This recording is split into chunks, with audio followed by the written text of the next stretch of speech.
24-এর গণ অভ্যুত্থানে mainly stake holder হচ্ছে দুইটা বোটাদ আগে বড় জনগোষ্ঠী এখানে রোল প্লে করেছে।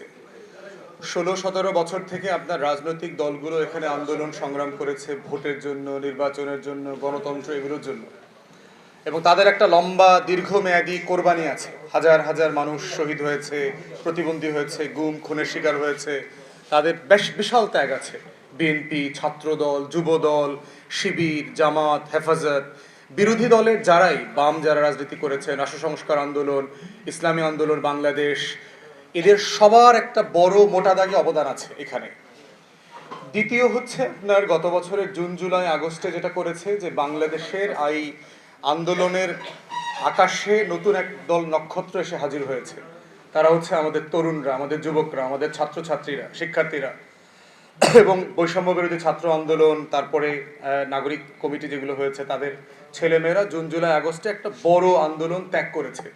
1400 ছেলে মেয়ে, সাধারণ মানুষ, সিপাহী জনতা, বিভিন্ন ফোর্সের অফিসাররা, জুনিয়র অফিসাররা, পার্টিকুলারলি সশস্ত্র বাহিনীর, তারা ঐতিহাসিক ভূমিকা পালন করেছে এই আন্দোলনটাকে। তাহলে এই দুইটা অংশীজনের দুইটা ভিন্ন ভিন্ন ধরনের দাবি আছে।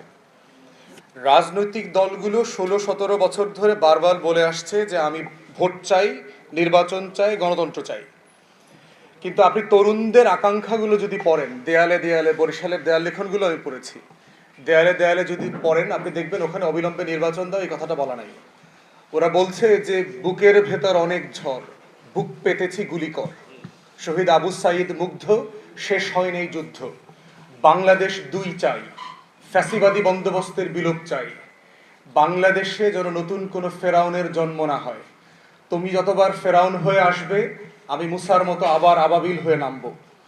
এই যে তরুণদের আকাঙ্ক্ষাগুলো দেখেন, এই আকাঙ্ক্ষাগুলো কিন্তু সেপারেট, কিন্তু দুইটাই হলো মর্যাদার জায়গায় সমান। রাজনৈতিক দলের আকাঙ্ক্ষা যেটা, এটা ভ্যালিড, ন্যায্য। সংস্কারের যে আলাপগুলো তরুণরা তুলছে এটাও ন্যায্য। এবং মাথায় রাখতে হবে যে বাংলাদেশের এখন 65% জনগোষ্ঠীর বয়স হচ্ছে 35-40-এর নিচে, এবং যারা কোনোদিন ভোট দেন নাই। আবার রাজনৈতিক দলগুলোর একটা বিশাল জনসংখ্যার যে সমর্থন এটা আছে। এই জন্য হচ্ছে যে আমি বোধ করি যে বাংলাদেশের অন্তর্বর্তীকালীন সরকার হচ্ছে একটা গণ অভ্যুত্থানের সরকার, এবং বাংলাদেশের ইতিহাসে কোনো সরকার এত পরিমাণ জনসমর্থন, জনমত নিয়ে কোনোদিন আবির্ভূত হন নাই। এবং পারহাপস আমার দৃষ্টিতে শহীদ প্রেসিডেন্ট জিয়াউর রহমানের ওই 3-3.5 বছরের এপিসোডের পরে সবচেয়ে সফল গভর্নেন্সের এপিসোড হবে হচ্ছে প্রফেসর ইউনূসের এপিসোড। অর্থাৎ এটা একান্তই আমার ব্যক্তিগত মতামত আর কি, যে প্রেসিডেন্ট জিয়াউর রহমানের পরে প্রফেসর ইউনূস সম্ভবত স্টেটসম্যানশিপের জায়গায় সবচেয়ে বেশি এগিয়ে যাচ্ছে, এবং এটা সময়ের উপর ডিপেন্ড করবে। সে যদি সবার ঐক্যমতের ভিত্তিতে 2-3-4 বছর থাকতে পারে, বাংলাদেশটা আসলেই যে মালয়েশিয়া হওয়ার অথবা সিঙ্গাপুর হওয়ার, একটা দক্ষিণ কোরিয়া হওয়ার যে আকাঙ্ক্ষা আমাদের মধ্যে গত 5 দশক ধরে ছিল, সেই আকাঙ্ক্ষার পথে আমরা অনেক দূর এগিয়ে যাব। তো সেই জায়গাতে আপনার সংস্কার, বিচার, নির্বাচন এর কোনোটাকে আমি একটার সাথে আর একটা সাংঘর্ষিক মনে করি না। এর পুরোটা মিলেই হচ্ছে অন্তর্বর্তীকালীন সরকার, এর পুরোটা মিলেই হচ্ছে আমার 71-এর মুক্তির লড়াই, এর পুরোটা মিলেই হচ্ছে আমার 24-এর গণ অভ্যুত্থান। বাট এই প্রত্যেকটা কাজ করতে হবে ঐক্যমতের উপর ভিত্তি করে। একটা সত্য জিনিস, একটা হক জিনিসও চাপিয়ে দিলে জাতি মেনে নেয় না। এই জন্যই হচ্ছে প্রফেসর ইউনূস কারেক্টলি আমাদের পরামর্শের উপর ভিত্তি করে একটা কনসেনসাস কমিশন করেছেন, ঐক্যমতের কমিশন করেছেন, যারা রাজনৈতিক দলগুলোর সাথে বসছে, কথা বলছে, পরামর্শ নিচ্ছে, দিচ্ছে, এবং একটা ঐক্যমতের উপর ভিত্তি করে সংস্কার, আমরাও দাবি করছি সংস্কার, বিচার এবং নির্বাচনের একটা সম্মিলিত রোডম্যাপ আপনি ঘোষণা করেন। যেই রোডম্যাপটা নিয়ে আমরা সবাই মিলে কিভাবে সাহায্য করা যায়, একসাথে কাজ করা যায় এবং দেশটাকে এগিয়ে নিয়ে যাওয়া যায়।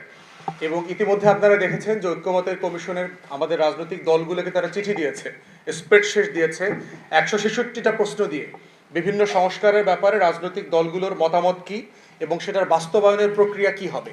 ইতিমধ্যে এবি পার্টির পক্ষ থেকে আমরা এটা জমা দিয়েছি। আমাদের সাথে ঐক্যমত কমিশনের ইতিমধ্যে মিটিং হয়েছে, 7 তারিখে একটা ফর্মাল মিটিং আছে এই প্রস্তাবনার উপরে ভিত্তি করে আমাদের দলের সাথে। তো সেখানে আমরা আমাদের অবস্থান তুলে ধরবো যে আমরা অন্তর্বর্তীকালীন সরকারের কাছ থেকে যে একটা সম্মিলিত রোডম্যাপ চাই সংস্কার, বিচার এবং নির্বাচনের ব্যাপারটাতে, যেটা ঐক্যমতের ভিত্তিতে যেন একমত হওয়া যায়। তাই আমার পজিশনটা হচ্ছে এটাকে একটার সাথে আমি আর একটা আগ-পর করা দেখি না। নির্বাচনটা ইটসেলফ একটা সংস্কার, সংস্কারটা মানেই হলো নির্বাচন। বিচারটা ইটসেলফ একটা সংস্কার।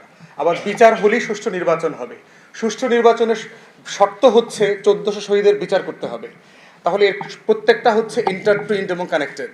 তো এই প্রত্যেকটা জিনিসের কোনোটাকে ছোট করা, হেয় করা, অমুক বলছে বলে দাম বেশি, অমুক বলেছে বলে তাকে হেয় করতে হবে, আমরা এইভাবে বিষয়টাকে দেখি না।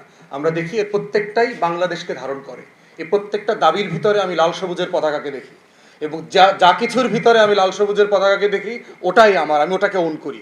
এর পুরোটাই বাংলাদেশ, এবং সেভাবেই আমরা আমাদের দেশকে এগিয়ে নিয়ে যাবো ইনশাআল্লাহ।